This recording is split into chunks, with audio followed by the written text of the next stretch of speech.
السلام علیکم ورحمۃ اللہ وبرکاتہ۔ ہم دیکھ رہے ہیں سیرت نبی صلی اللہ علیہ وسلم۔ کل تک جو ہم نے قصہ سنا تھا، آئیے ہم اسے آگے جاری رکھتے ہیں۔ حضرت حلیمہ سیدہ رضی اللہ تعالی عنہ دوسری عورتوں کے بعد مکے میں داخل ہوئیں۔ ان کا خچر بہت کمزور اور مریل تھا۔ ان کے ساتھ ان کی کمزور اور بوڑھی اونٹنی تھی، وہ بہت آہستہ چلتی تھی۔ ان کی وجہ سے حلیمہ رضی اللہ تعالی عنہ قافلے سے بہت پیچھے رہ گئی تھی۔ اس وقت بھی ایسا ہی ہوا، وہ سب سے آخر میں مکے میں داخل ہوئی۔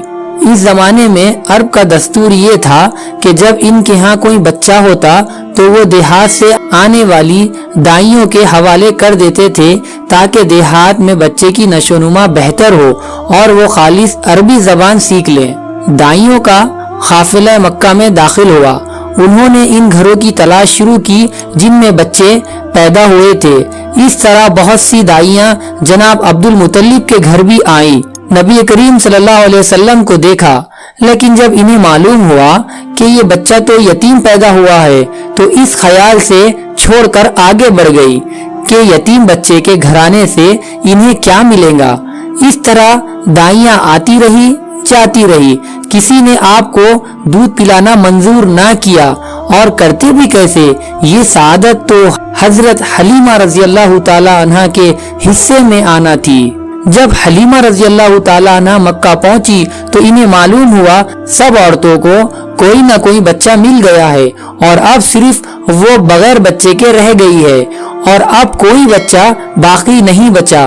ہاں، ایک یتیم بچہ ضرور باقی ہے جسے دوسری عورتیں چھوڑ گئی ہے۔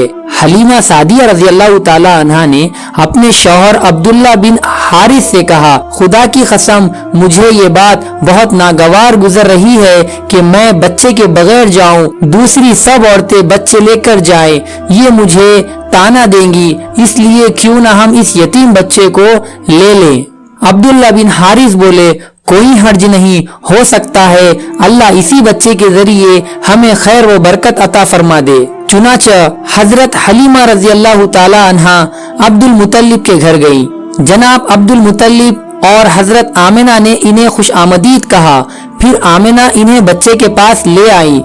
آپ اس وقت ایک اونی چادر میں لپٹے ہوئے تھے، وہ چادر سفید رنگ کی تھی، آپ کے نیچے ایک سبز رنگ کا ریشمی کپڑا تھا، آپ سیدھے لیٹے ہوئے تھے، آپ کے سانس کی آواز کے ساتھ مشک کی سی خوشبو نکل کر پھیل رہی تھی۔ حلیمہ سعدیہ رضی اللہ تعالی عنہ آپ کے حسن و جمال کو دیکھ کر حیرت زدہ رہ گئی۔ آپ اس وقت سوئے ہوئے تھے، انہوں نے جگانا مناسب نہ سمجھا، لیکن جو ہی انہوں نے پیار سے اپنا ہاتھ آپ کے سینے پر رکھا، آپ مسکرا دیے اور آنکھیں کھول کر ان کی طرف دیکھنے لگے۔ حضرت حلیمہ رضی اللہ تعالی عنہ فرماتی ہے، میں نے دیکھا آپ کی آنکھوں سے ایک نور نکلا جو آسمان تک پہنچ گیا۔ میں نے آپ کو گود میں اٹھا کر آپ کی دونوں آنکھوں کے درمیانی جگہ پر پیار کیا۔ پھر میں نے آپ کی والدہ اور عبد المطلب سے اجازت چاہی، بچے کے لیے قافلے میں آئی۔ میں نے آپ کو دودھ پلانے کے لیے گود میں لٹایا تو آپ دائیں طرف سے دودھ پینے لگے۔ پہلے میں نے بائیں طرف سے دودھ پلانا چاہا، لیکن آپ نے اس طرف سے دودھ نہ پیا، دائیں طرف سے آپ فوراً دودھ پینے لگے۔ بعد میں بھی آپ کی یہی عادت رہی، آپ صرف دائیں طرف سے دودھ پیتے رہے، بائیں طرف سے میرا بچہ دودھ پیتا رہا۔ پھر قافلہ روانہ ہوا۔ حلیمہ سعدیہ رضی اللہ تعالی عنہ فرماتی ہے، میں اپنے خچر پر سوار ہوئی، آپ کو ساتھ لیا۔ اب جو ہمارا خچر چلا تو اس قدر تیز چلا کہ اس نے پورے قافلے کی سواریوں کو پیچھے چھوڑ دیا۔ پہلے وہ مریل ہونے کی بنا پر سب سے پیچھے رہتا تھا۔ میری خواتین ساتھی حیرانی سے مخاطب ہوئی، اے حلیمہ، یہ آج کیا ہو رہا ہے؟ تمہارا خچر اس قدر تیز کیسے چل رہا ہے؟ کیا یہ وہی خچر ہے جس پر تم آئی تھی اور جس کے لیے ایک ایک قدم اٹھانا مشکل تھا؟ جواب میں ان سے کہا، بے شک یہ وہی خچر ہے، اور اللہ کی قسم اس کا معاملہ عجیب ہے۔ پھر یہ لوگ بنو سعد کی بستی پہنچ گئے۔ ان دنوں یہ علاقہ خشک اور قحط زدہ تھا۔ حلیمہ سعدیہ رضی اللہ تعالی عنہ فرماتی ہے، اس شام جب میری بکریاں چر کر واپس آئی، ان کے تھن دودھ سے بھرے تھے، جبکہ اس سے پہلے ایسا نہیں تھا۔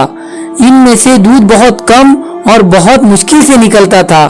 ہم نے اس دن اپنی بکریوں کا دودھ دوہا تو ہمارے سارے برتن بھر گئے، اور ہم نے جان لیا کہ یہ ساری برکت اس بچے کی وجہ سے ہے۔ آس پاس کی عورتوں میں بھی یہ بات پھیل گئی۔ ان کی بکریوں بدستور بہت کم دودھ دے رہی تھی، غرض ہمارے گھر میں ہر طرف ہر چیز میں برکت نظر آنے لگی۔ دوسرے لوگ تعجب میں رہے۔ اس طرح 2 ماہ گزر گئے۔ 2 ماہ ہی میں آپ چلنے پھرنے لگ گئے۔ آپ 8 ماہ کے ہوئے تو باتیں کرنے لگے اور آپ کی باتیں سمجھ میں آتی تھی۔ 9 ماہ کی عمر میں تو آپ بہت صاف گفتگو کرنے لگے۔ اس دوران آپ کی بہت سی برکات دیکھنے میں آئی۔ حلیمہ سعدیہ فرماتی ہے، جب میں آپ کو اپنے گھر لے آئی تو بنو سعد کا کوئی گھر نہ ایسا تھا جس سے مشک کی خوشبو نہ آتی ہو۔ اس طرح سب لوگ آپ سے محبت کرنے لگے۔ جب ہم نے آپ کو دودھ چھڑایا تو آپ کی زبان مبارک سے یہ الفاظ نکلے، اللہ اکبر۔ ترجمہ یعنی اللہ تعالیٰ بہت بڑا ہے، اللہ تعالیٰ کے لیے بے حد تعریف ہے اور اس کے لیے صبح و شام پاکی ہے۔ پھر جب آپ صلی اللہ علیہ وسلم 2 سال کے ہو گئے تو ہم آپ کو لے کر آپ کی والدہ کے پاس آئے۔ اس عمر کو پہنچنے کے بعد بچوں کو ماں باپ کے حوالے کر دیا جاتا تھا۔ ادھر ہم آپ کی برکات دیکھ چکے تھے اور ہماری آرزو تھی کہ ابھی آپ کچھ اور مدت ہمارے پاس رہے۔ چنانچہ ہم نے اس بارے میں آپ کی والدہ سے بات کی۔ ان سے یوں کہا، آپ ہمیں اجازت دیجئے کہ ہم بچے کو 1 سال اور اپنے پاس رکھے۔ میں ڈرتی ہوں کہیں اس پر مکے کی برائیوں اور آب و ہوا کا اثر نہ ہو جائے۔ جب ہم نے ان سے بار بار کہا تو حضرت آمنہ مان گئی اور ہم آپ کو پھر اپنے گھر لے آئے۔ جب آپ کچھ بڑے ہو گئے تو باہر نکل کر بچوں کو دیکھتے تھے، وہ آپ کو کھیلتے نظر آتے، آپ ان کے نزدیک نہ جاتے۔ ایک روز آپ نے مجھ سے پوچھا، امی جان کیا بات ہے، دن میں میرے بھائی بہن نظر نہیں آتے؟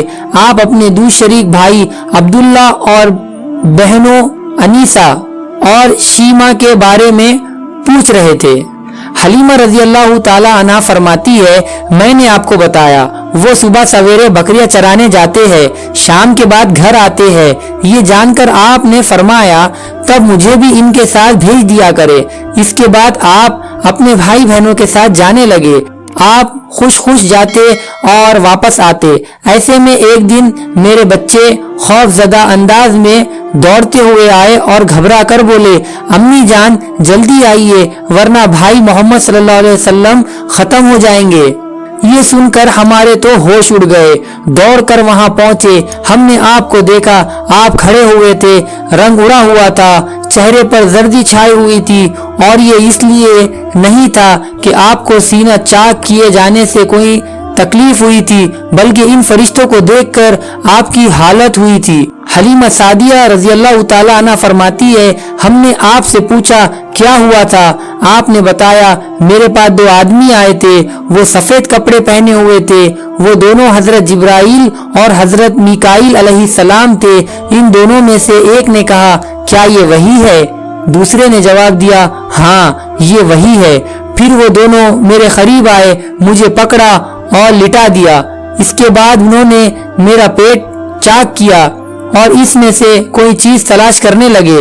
آخر انہیں وہ چیز مل گئی اور انہوں نے اسے باہر نکال کر پھینک دیا۔ میں نہیں جانتا وہ کیا چیز تھی۔ اس چیز کے بارے میں دوسری روایت میں یہ وضاحت ملتی ہے کہ وہ سیاہ رنگ کا ایک دانہ سا تھا۔ یہ انسان کے جسم میں شیطان کا گھر ہوتا ہے اور شیطان انسان کے بدن میں یہیں سے اثرات ڈالتا ہے۔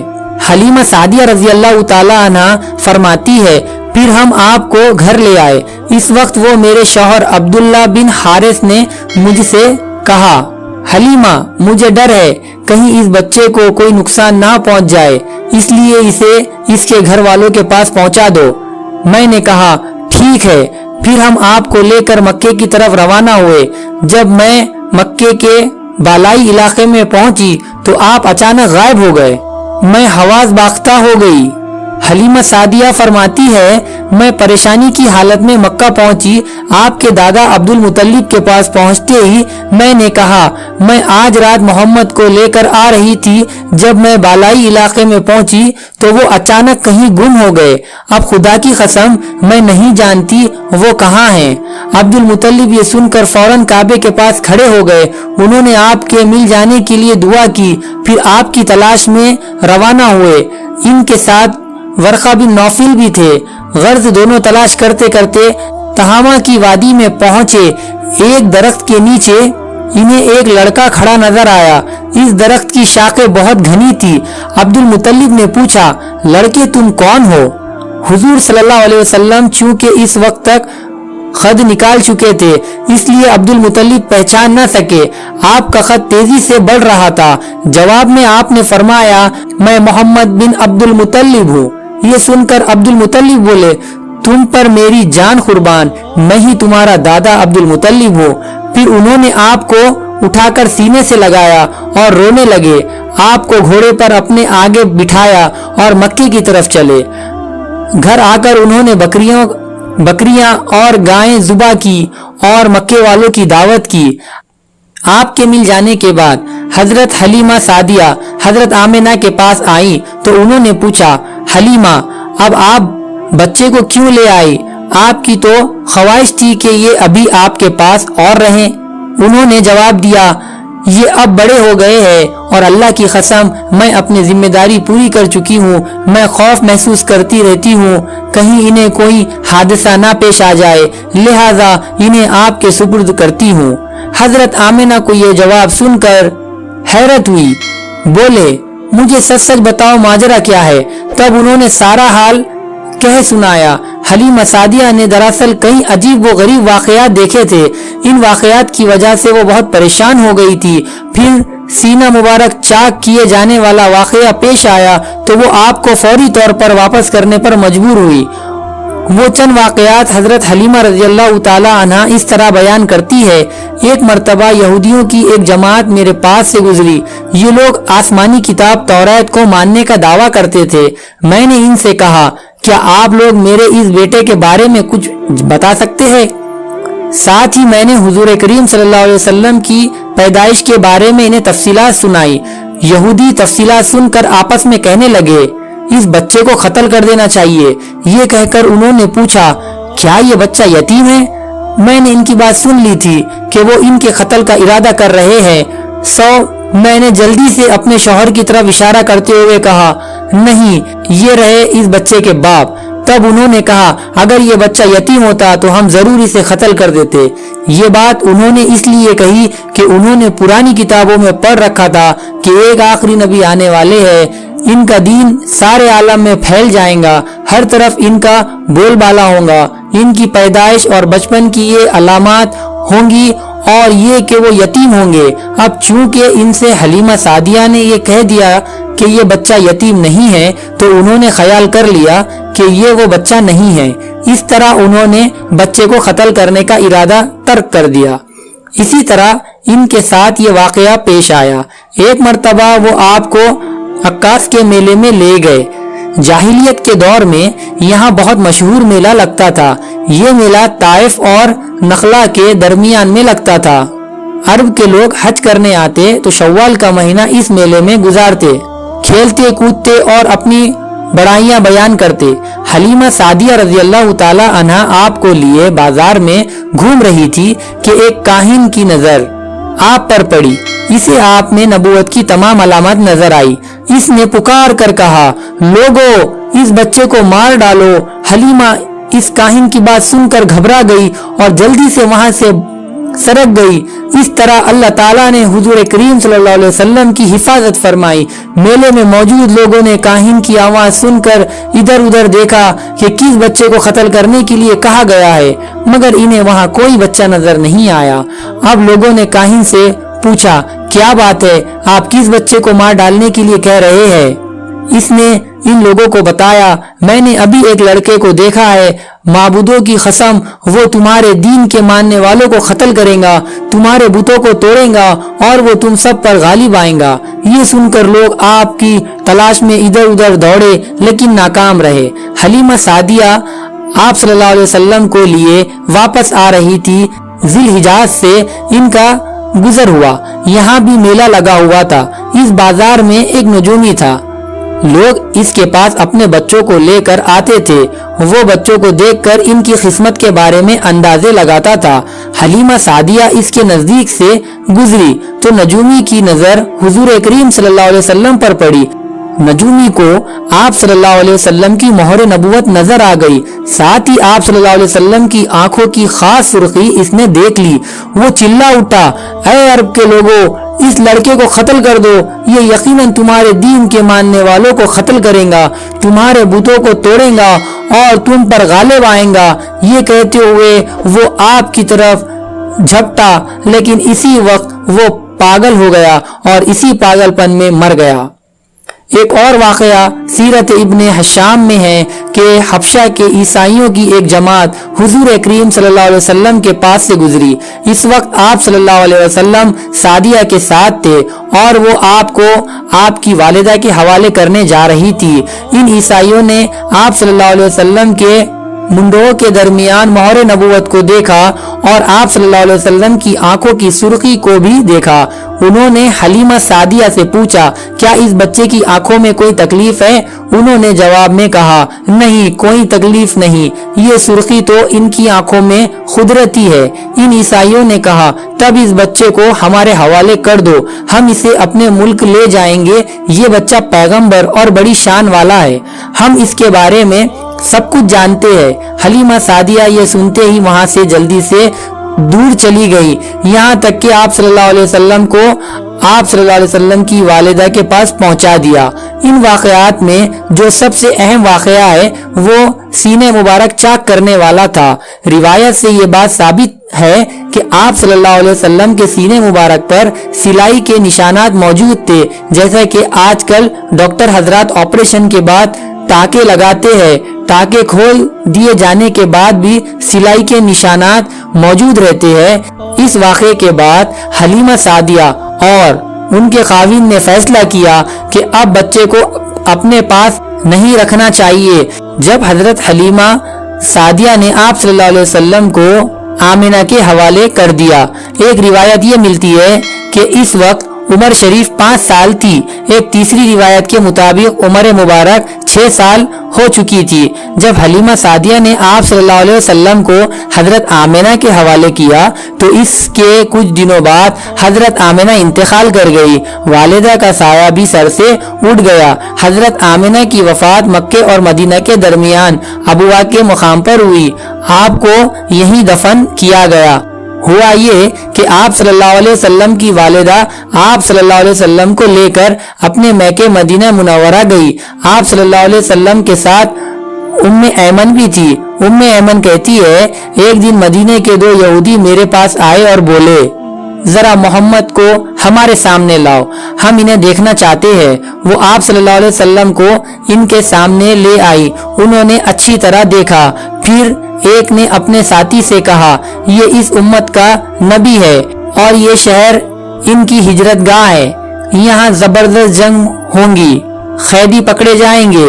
آپ صلی اللہ علیہ وسلم کی والدہ کو یہودیوں کی اس بات کا پتہ چلا تو آپ ڈر گئی اور آپ صلی اللہ علیہ وسلم کو لے کر مکے کی طرف روانہ ہوئی، مگر راستے ہی میں ابوا کے مقام پر وفات پا گئی۔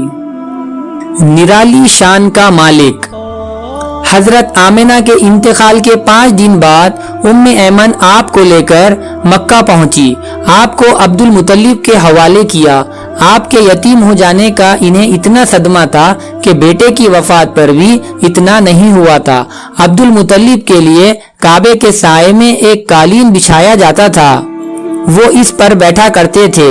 ان کا احترام اس قدر تھا کہ کوئی اور اس قالین پر بیٹھتا نہیں تھا، چنانچہ اس کے بیٹے اور قریش کے سردار اس قالین کے چاروں طرف بیٹھتے تھے، لیکن رسول اللہ صلی اللہ علیہ وسلم وہاں تشریف لاتے تو سیدھے اس قالین پر جا بیٹھتے۔ اس وقت آپ ایک تندرست لڑکے تھے، آپ کی عمر 9 سال کے قریب ہو چکی تھی۔ آپ کے چچا عبد المطلب کے ادب کی وجہ سے آپ کو اس قالین سے ہٹانا چاہتے تو عبد المطلب کہتے میرے بیٹے کو چھوڑ دو، اللہ کی قسم یہ بہت شان والا ہے۔ پھر وہ آپ کو محبت سے اس فرش پر بٹھاتے، آپ کی کمر پر شفقت سے ہاتھ پھیرتے، آپ کی باتیں سن سن کر حد درجے خوش ہوتے رہتے۔ کبھی وہ دوسروں سے کہتے میرے بیٹے کو یہیں بیٹھنے دو، اسے خود بھی احساس ہے کہ اس کی بڑی شان ہے اور میری آرزو ہے یہ اتنا بلند رتبہ پائے جو کسی عرب کو اس سے پہلے حاصل نہ ہوا ہو اور نہ بعد میں کسی کو حاصل ہو سکے۔ ایک بار انہوں نے یہ الفاظ کہے میرے بیٹے کو چھوڑ دو، اس کے مزاج میں طبعی طور بلندی ہے، اس کی نشان نرالی ہوں گی۔ یہاں تک کہ عمر کے آخری حصے میں حضرت عبد المطلب کی آنکھیں جواب دے گئی تھی، آپ نابینا ہو گئے تھے۔ ایسی حالت میں ایک روز وہ اس قالین پر بیٹھے تھے کہ آپ تشریف لے آئے اور سیدھے اس قالین پر جا پہنچے۔ ایک شخص نے آپ کو قالین سے کھینچ لیا، اس پر آپ رونے لگے۔ آپ کے رونے کی آواز سن کر عبد المطلب بے چین ہوئے اور بولے میرا بیٹا کیوں رو رہا ہے؟ آپ کے قالین پر بیٹھنا چاہتا ہے، ہم نے اسے قالین سے اتار دیا ہے۔ یہ سن کر عبد المطلب نے کہا میرے بیٹے کو قالین پر ہی بٹھا دو، یہ اتنا رتبہ پہچانتا ہے، میری دعا ہے کہ یہ اس رتبے کو پہنچے جو اس سے پہلے کسی عرب کو نہ ملا ہو، اس کے بعد کسی کو نہ ملے۔ اس کے بعد پھر کسی نے آپ کو قالین پر بیٹھنے سے نہیں روکا۔ ایک روز بنو مدلج کے کچھ لوگ حضرت عبد المطلب سے ملنے کے لیے آئے۔ ان کے پاس اس وقت آپ صلی اللہ علیہ وسلم بھی تشریف لائے تھے۔ بنو مدلج کے لوگوں نے آپ کو دیکھا، یہ لوگ قیافہ شناس تھے، آدمی کا چہرہ دیکھ کر اس کے مستقبل کے بارے میں اندازے بیان کرتے تھے۔ انہوں نے عبد المطلب سے کہا اس بچے کی حفاظت کرے، اس لیے کہ مقام ابراہیم پر جو حضرت ابراہیم علیہ السلام کے قدم کا نشان ہے، اس بچے کے پاؤں کا نشان بالکل اس نشان سے ملتا جلتا ہے۔ اس قدر مشابہت ہم نے کسی اور کے پاؤں کے نشان میں نہیں دیکھی۔ ہمارا خیال ہے یہ بچہ نرالی شان کا مالک ہوگا، اس لیے اس کی حفاظت کرے۔ مقام ابراہیم خانہ کعبہ میں وہ پتھر ہے جس پر حضرت ابراہیم علیہ السلام کعبے کی تعمیر کے وقت کھڑے ہوئے تھے۔ معجزے کے طور پر اس پتھر پر ابراہیم علیہ السلام کے پیروں کے نشان پڑ گئے تھے۔ لوگ اس پتھر کی زیارت کرتے ہیں، یہی مقام ابراہیم ہے۔ چونکہ آپ حضرت ابراہیم علیہ السلام کی نسل سے ہیں، اس لیے ان کے پاؤں کی مشابہت آپ میں ہونا قدرتی بات تھی۔ ایک روز حضرت عبد المطلب خانہ کعبہ میں حجر اسود کے پاس بیٹھے ہوئے تھے۔ ایسے میں ان کے پاس نجران کے عیسائی آئے، ان میں سے ایک پادری بھی تھا۔ اس پادری نے عبد المطلب سے کہا ہماری کتابوں میں ایک ایسے نبی کی علامت ہے جو اسماعیل کی اولاد میں سے ہونا باقی ہے، یہ شہر، اس کی جائے پیدائش ہوگا، اس کی یہ نشانیاں ہوں گی۔ ابھی یہ بات ہو رہی تھی کہ کوئی شخص آپ کو لے کر وہاں آ پہنچا۔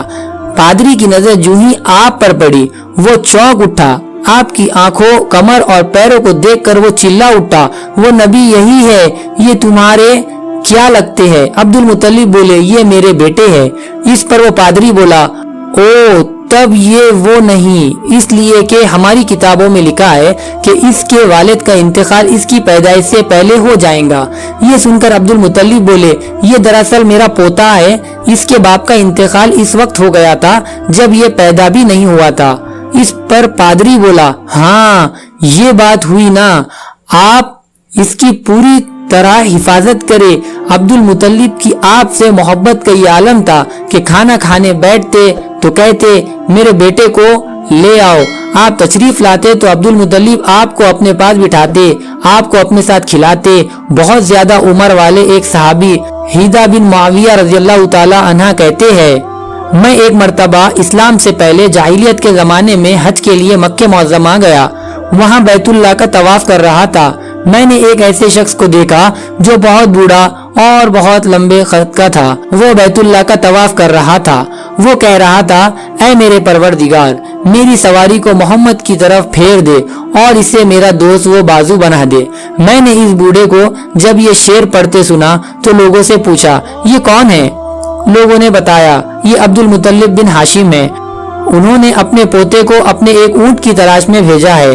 وہ اونٹ گم ہو گیا ہے اور وہ پوتا ایسا ہے، جب بھی کسی گم شدہ چیز کی تلاش میں بھیجا جاتا ہے تو وہ چیز لے کر ہی آتا ہے۔ پوتے سے پہلے یہ اپنے بیٹوں کو اس اونٹ کی تلاش میں بھیج چکے ہیں، لیکن وہ کام لوٹ آئے ہیں۔ اب چونکہ پوتے کو گئے ہوئے دیر ہو گئی ہے، اس لیے پریشان ہیں اور دعا مانگ رہے ہیں۔ تھوڑی ہی دیر گزری تھی کہ میں نے دیکھا کہ آپ صلی اللہ علیہ وسلم اونٹ کو لیے تشریف لا رہے ہیں۔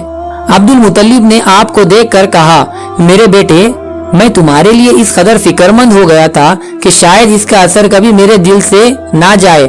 عبد المطلب کی بیوی کا نام رقیہ بن ابو سیفی تھا۔ وہ کہتی ہے، قریش کئی سال سے سخت خیز سالی کا شکار تھے۔ بارشیں بالکل بند تھی، سب لوگ پریشان تھے۔ اسی زمانے میں میں نے ایک خواب دیکھا۔ کوئی شخص خواب میں کہہ رہا تھا، اے قریش کے لوگوں، تم میں سے ایک نبی ظاہر ہونے والا ہے، اس کے ظہور کا وقت آ گیا ہے، اس کے ذریعے تمہیں زندگی ملیں گی، یعنی خوب بارشیں ہوں گی، سرسبزی اور شادابی ہوں گی۔ تم اپنے لوگوں میں سے ایک ایسا شخص تلاش کرو جو لمبے قد کا ہو، گورے رنگ کا ہو، اس کی پلکیں گھنی ہو، بھویں اور ابرو ملے ہوئے ہو۔ وہ شخص اپنی تمام اولاد کے ساتھ نکلے اور تم سے ہر خاندان کا ایک آدمی نکلے، سب پاک صاف ہو اور خوشبو لگائیں۔ وہ حجر اسود کو بوسہ دے، پھر سب جبل ابو قیس پر چڑھ جائیں۔ پھر وہ شخص جس کا حلیہ بتایا گیا ہے آگے بڑھے اور بارش کی دعا مانگے اور تم سب آمین کہو تو بارش ہو جائیں گی۔ صبح ہوئی تو رقیقہ نے اپنا یہ خواب قریش سے بیان کیا۔ انہوں نے ان نشانیوں کو تلاش کیا تو سب کی سب نشانیاں انہیں عبد المطلب میں مل گئی۔ چنانچہ سب کے پاس جمع ہوئے، ہر خاندان سے ایک ایک آدمی آیا، ان سب نے شرائط پوری کیے۔ اس کے بعد سب ابو قیس پہاڑ پر چڑھ گئے۔ ان میں سے نبی کریم صلی اللہ علیہ وسلم بھی تھے۔ آپ اس وقت 9 عمر تھے۔ پھر عبد المطلب آگے بڑھے اور انہوں نے یوں دعا کی، اے اللہ، یہ سب تیرے غلام ہیں، تیرے غلاموں کی اولاد ہے، تیری باندیاں ہیں اور تیری باندیوں کی اولاد ہے۔ ہم پر جو برا وقت آ پڑا ہے تو دیکھ رہا ہے، ہم مسلسل قحط سالی کا شکار ہے۔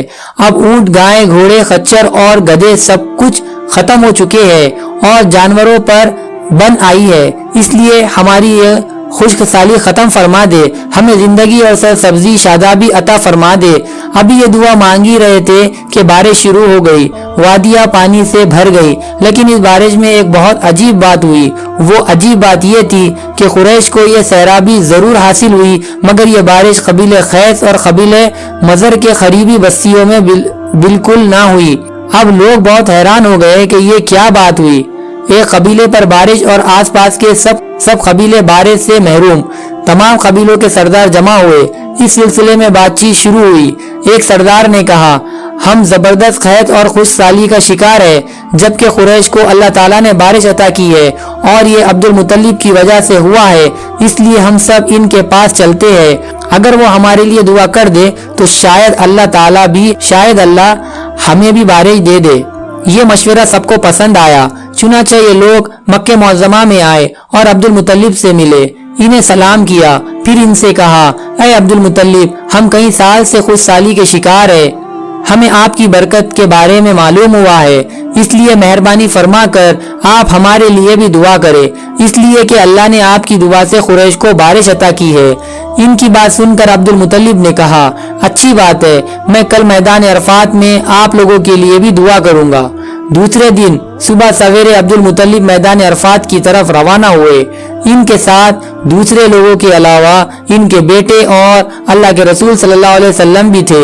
عرفات کے میدان میں عبد المطلب کے لیے ایک کرسی بچھائی گئی، وہ اس پر بیٹھ گئے۔ نبی کریم صلی اللہ علیہ وسلم کو انہوں نے گود میں بٹھا لیا، پھر انہوں نے ہاتھ اٹھا کر یوں دعا کی، اے اللہ، چمکنے والی بجلی کے پروردگار، کڑکنے والی گرج کے مالک، پالنے والوں کے پالنے والے اور مشکلات کو آسان کرنے والے، یہ قبیلہ قیس اور قبیلہ مزر کے لوگ ہیں، یہ بہت پریشان ہے، ان کی کمریں جھک گئی ہے، یہ تجھ سے اپنی لاچاری اور بے کسی کی فریاد کرتے ہیں اور جان و مال کی بربادی کی شکایت کرتے ہیں۔ پس اے اللہ ان کے لیے خوب برسنے والے بادل بھیج دے اور آسمان سے ان کے لیے رحمت عطا فرما تاکہ ان کی زمینیں سرسبز ہو جائے اور ان کی تکالیف دور ہو جائے۔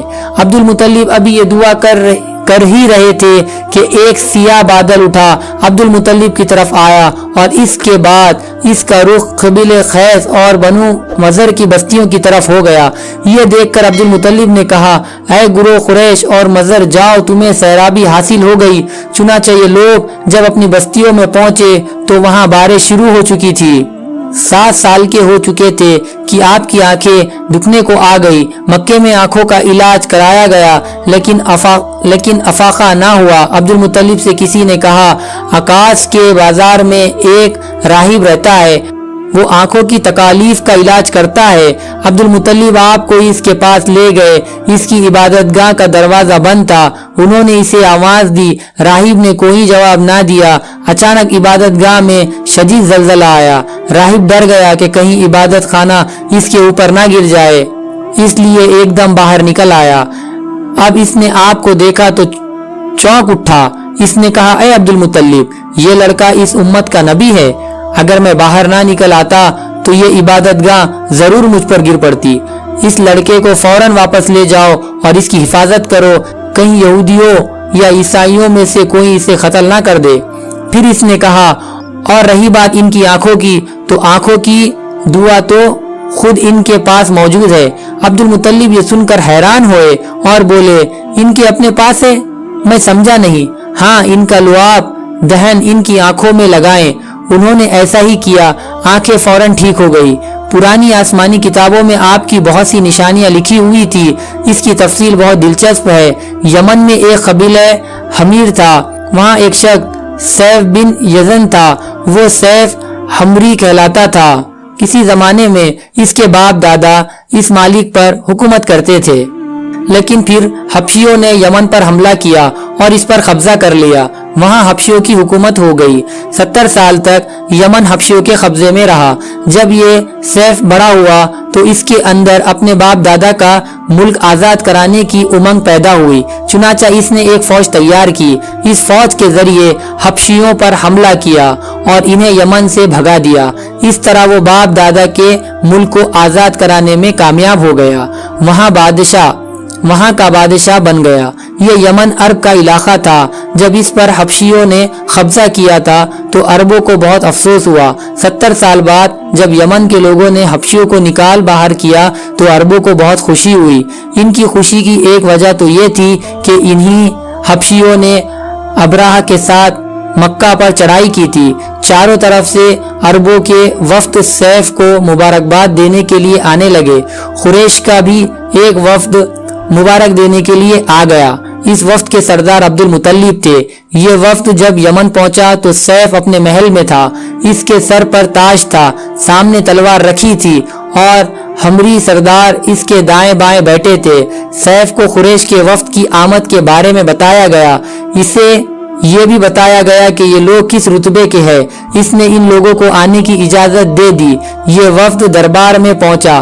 عبد المطلب آگے بڑھ کر اس کے سامنے جا کر کھڑے ہوئے۔ انہوں نے بات کرنے کی اجازت چاہی۔ سیف نے کہا، اگر تم بادشاہوں کے سامنے بولنے کے آداب سے واقف ہو تو ہماری طرف سے اجازت ہے۔ تب عبد المطلب نے کہا، اے بادشاہ، ہم کعبے کے خادم ہیں، اللہ کے گھر کے محافظ ہیں، ہم آپ کو مبارکباد دینے آئے ہیں۔ یمن پر حبشی حکومت ہمارے لیے بھی بوجھ بنی ہوئی تھی۔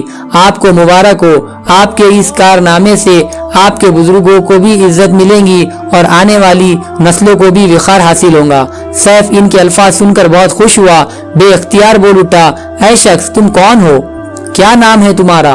انہوں نے کہا، میرا نام عبد المطلب بن ہاشم ہے۔ سیف نے ہاشم کا نام سن کر کہا، تب تو تم ہماری بہن کے لڑکے ہو۔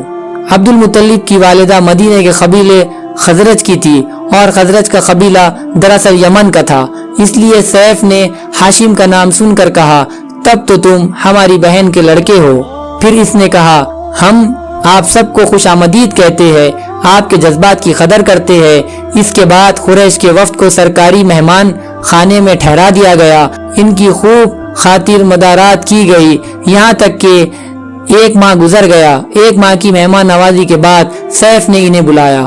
عبد المطلب کو اپنے پاس بلا کر اس نے کہا، اے عبد المطلب، میں اپنے علم کے پوشیدہ رازوں میں سے ایک راز تمہیں بتا رہا ہوں، تمہارے علاوہ کوئی اور ہوتا تو میں ہرگز نہ بتاتا۔ تم اس راز کو اس وقت تک راز ہی رکھنا جب تک کہ خود اللہ تعالیٰ اس راز کو ظاہر نہ فرما دے۔ ہمارے پاس ایک پوشیدہ کتاب ہے، وہ پوشیدہ رازوں کا ایک خزانہ ہے، ہم دوسروں سے اس کو چھپا کر رکھتے ہیں۔ میں نے اس کتاب میں ایک بہت عظیم الشان خبر اور ایک بڑے خطرے کے بارے میں پڑھ لیا ہے، اور وہ آپ کے بارے میں ہے۔ عبد المطلب یہ باتیں سن کر حد درجہ حیرت زدہ ہو گئے اور پکار اٹھے، میں سمجھا نہیں آپ کہنا کیا چاہتے ہیں۔ سنو عبد المطلب، جب تہامہ کی وادی یعنی مکے میں ایسا بچہ پیدا ہو جس کے دونوں کندھوں کے درمیان بالوں کا گجا یعنی مہر نبوت ہو، اسے امامت اور سرداری حاصل ہوں گی، اور اس کی وجہ سے تمہیں قیامت تک کے لیے اعزاز ملے گا، عزت ملیں گی۔ عبد المطلب یہ سن کر کہا، اے بادشاہ، اللہ کرے آپ کو بھی ایسی خوش بختی میسر آئے۔ آپ کی ہیبت مجھے روک رہی ہے، ورنہ میں آپ سے پوچھتا کہ اس بچے کا زمانہ کب ہوگا۔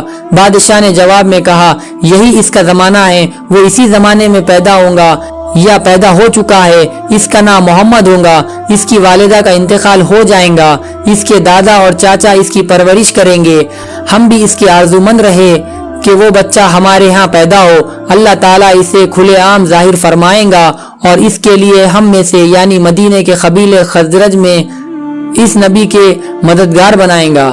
ہم میں سے اس نے اس لیے کہا کہ خزرج اصل میں یمن کے لوگ تھے، ان کے ذریعے اس نبی کے خاندان اور قبیلے والوں کو عزت حاصل ہوں گی، اور ان کے ذریعے اس کے دشمنوں کو ذلت ملیں گی، اور ان کے ذریعے وہ تمام لوگوں سے مقابلہ کریں گا، اور ان کے ذریعے زمین کے اہم علاقے فتح ہو جائیں گے۔ وہ نبی رحمان کی عبادت کریں گا، شیطان کو دھمکائیں گا، آتش کدوں کو ٹھنڈا کریں گا یعنی آگ کے پجاریوں کو مٹائیں گا، بتوں کو توڑ ڈالیں گا، ان کی ہر بات آخری فرمان ہوں گی، اس کے احکامات انصاف والے ہوں گے۔ وہ نیک کاموں کا حکم دیں گا، خود بھی ان پر عمل کریں گا، برائیوں سے روکیں گا، ان کو مٹا ڈالیں گا۔ عبد المطلب نے سیف بن یزن کو دعا دی، پھر کہا، کچھ اور تفصیل بیان کرے، بات ڈھکی چھپی ہے اور علامت پوشیدہ ہے، مگر اے عبد المطلب، اس میں شبہ نہیں کہ تم اس کے دادا ہو۔ عبد المطلب یہ سن کر فوراً سجدے میں گر گئے، اور پھر سیف نے ان سے کہا، اپنا سر اٹھاؤ، اپنی پیشانی اونچی کرو اور مجھے بتاؤ جو کچھ میں نے تم سے کہا ہے، کیا تم نے ان میں سے کوئی علامت اپنے ہاں دیکھی ہے؟ اس پر عبد المطلب نے کہا، ہاں، میرا ایک بیٹا تھا، میں اسے بہت چاہتا تھا، میں نے ایک شریف اور معزز لڑکی آمنہ بن وہب عبد المناف سے اس کی شادی کر دی، وہ میری قوم کے انتہائی باعزت خاندان سے تھی، اس سے میرے بیٹے کے ہاں ایک لڑکا پیدا ہوا، میں نے اس کا نام محمد رکھا۔ اس بچے کا باپ اور ماں دونوں فوت ہو چکے ہیں، اب میں اور اس کا چاچا ابو طالب اس کی دیکھ بھال کرتے ہیں۔ اب سیف نے ان سے کہا، میں نے تمہیں جو کچھ بتایا ہے وہ واقعہ اسی طرح ہے، اب تم اپنے پوتے کی حفاظت کرو، اسے یہودیوں سے بچائے رکھو، اس لیے کہ وہ اس کے دشمن ہیں۔ یہ اور بات ہے کہ اللہ تعالیٰ ہرگز ان لوگوں کو ان پر غالب نہیں پانے دے گا، اور میں نے جو کچھ آپ کو بتایا ہے اس کا اپنے قبیلے والوں سے ذکر نہ کرنا، مجھے ڈر ہے کہ ان باتوں کی وجہ سے ان لوگوں میں حسد اور جلن نہ پیدا ہو جائے۔ یہ لوگ سوچ سکتے ہیں یہ عزت اور بلندی آخر انہیں کیوں ملنے والی ہے، یہ لوگ ان کے راستے میں رکاوٹیں کھڑے کریں گے، اگر یہ لوگ اس وقت تک زندہ نہ رہے تو ان کی اولادیں یہ کام کریں گی۔ اگر مجھے یہ معلوم نہ ہوتا کہ اس نبی کے ظہور سے پہلے ہی موت مجھے آ لے گی تو میں اپنے اونٹوں اور قافلے کے ساتھ روانہ ہوتا اور ان کی سلطنت کے مرکز یثرب پہنچتا، کیونکہ میں اس کتاب میں یہ بات پاتا ہوں کہ شہر یثرب ان کی سلطنت کا مرکز ہوگا، ان کی طاقت کا سرچشمہ ہوگا، ان کی مدد اور نصرت کا ٹھکانہ ہوگا، اور ان کی وفات کی جگہ ہوں گی اور انہیں دفن بھی یہیں کیا جائیں گا، اور ہماری کتاب پچھلے علوم سے بھری پڑی ہے۔ مجھے پتا ہے اگر میں اسی وقت ان کی عظمت کا اعلان کروں تو خود ان کے لیے اور میرے لیے خطرات پیدا ہو جائیں گے۔ یہ ڈر نہ ہوتا تو میں اسی وقت ان کے بارے میں یہ تمام باتیں سب کو بتا دیتا، عربوں کے سامنے ان کی سربلندی اور اونچے رتبے کی داستانیں سنا دیتا، لیکن میں نے یہ راز تمہیں بتایا ہے، تمہارے ساتھیوں میں سے بھی کسی کو نہیں بتایا۔ اس کے بعد اس نے عبد المطلب کے ساتھیوں کو بلایا، ان میں سے ہر ایک کو 10 حبشی غلام، 10 حبشی باندیاں اور دھاری دار یمنی چادریں، بڑی مقدار میں سونا چاندی، 100 اونٹ اور عنبر کے بھرے ڈبے دیے۔ پھر عبد المطلب کو اس سے 10 گنا زیادہ دیا اور بولا، سال گزرنے پر میرے پاس ان کی خبر لے کر آنا اور ان کے حالات بتانا۔ سال گزرنے سے پہلے ہی اس بادشاہ کا انتقال ہو گیا۔ عبد المطلب اکثر اس بادشاہ کا ذکر کیا کرتے تھے۔ آپ کی عمر 8 سال کی ہوئی تو عبد المطلب کا انتقال ہو گیا۔ اس طرح ایک عظیم سرپرست کا ساتھ چھوٹ گیا۔ اس وقت عبد المطلب کی عمر 95 سال تھی۔ تاریخ کی بعض کتابوں میں ان کی عمر اس سے بھی زیادہ لکھی ہے۔ جس وقت عبد المطلب کا انتقال ہوا، آپ ان کی چارپائی کے پاس موجود تھے۔ آپ رونے لگے۔ عبد المطلب کو عجون کے مقام پر ان کے دادا خسا کے پاس دفن کیا گیا۔ مرنے سے پہلے انہوں نے نبی کریم صلی اللہ علیہ وسلم کو اپنے بیٹے ابو طالب کے حوالے کیا۔ اب ابو طالب آپ کے نگران ہوئے۔ انہیں بھی آپ سے بے تحاشا محبت ہو گئی۔ ان کے بھائی عباس اور زبیر بھی آپ کا بہت خیال رکھتے تھے۔ پھر زبیر بھی انتقال کر گئے تو آپ کی نگرانی آپ کے چچا ابو طالب ہی کرتے رہے۔ انہیں بھی نبی کریم صلی اللہ علیہ وسلم سے بہت محبت تھی۔ جب انہوں نے آپ کی برکات دیکھی، معجزے دیکھے تو ان کی محبت میں اور اضافہ ہو گیا۔ یہ مالی اعتبار سے کمزور تھے۔ 2 وقت سارے گھرانے کو پیٹ بھر کر کھانا نہیں ملتا تھا، لیکن جب نبی کریم صلی اللہ علیہ وسلم ان کے ساتھ کھانا کھاتے تو تھوڑا کھانا بھی ان سب کے لیے کافی ہو جاتا، سب کے پیٹ بھر جاتے۔ اس لیے جب دوپہر یا رات کے کھانے کا وقت ہوتا تو وہ سب دسترخوان پر بیٹھتے تو ابو طالب ان سے کہتے، ابھی کھانا شروع نہ کرو، میرا بیٹا آ جائے پھر شروع کرنا۔ پھر آپ تشریف لے آتے اور ان کے ساتھ بیٹھ جاتے۔ آپ کی برکت اس طرح ظاہر ہوتی کہ سب کے سیر ہونے کے بعد بھی کھانا بچ جاتا۔ اگر دودھ ہوتا تو پہلے نبی کریم صلی اللہ علیہ وسلم کو پینے کے لیے دیا جاتا، پھر ابو طالب کے بیٹے پیتے، یہاں تک کہ ایک ہی پیالے سے سب کے سب دودھ پی لیتے، خوب سیر ہو جاتے اور دودھ پھر بھی بچ جاتا۔ ابو طالب کے لیے ایک تکیہ رکھا رہتا تھا، وہ اس سے ٹیک لگا کر بیٹھتے تھے۔ رسول کریم صلی اللہ علیہ وسلم تشریف لاتے تو آ کر سیدھے اس تکیے کے ساتھ بیٹھ جاتے۔ یہ دیکھ کر ابو طالب کہتے، میرے بیٹے کو اپنے بلند مرتبے کا احساس ہے۔ تو سامعین، آپ سماعت فرما رہے تھے رسول اللہ صلی اللہ علیہ وسلم کے بارے میں۔ آگے کے واقعات انشاءاللہ ہم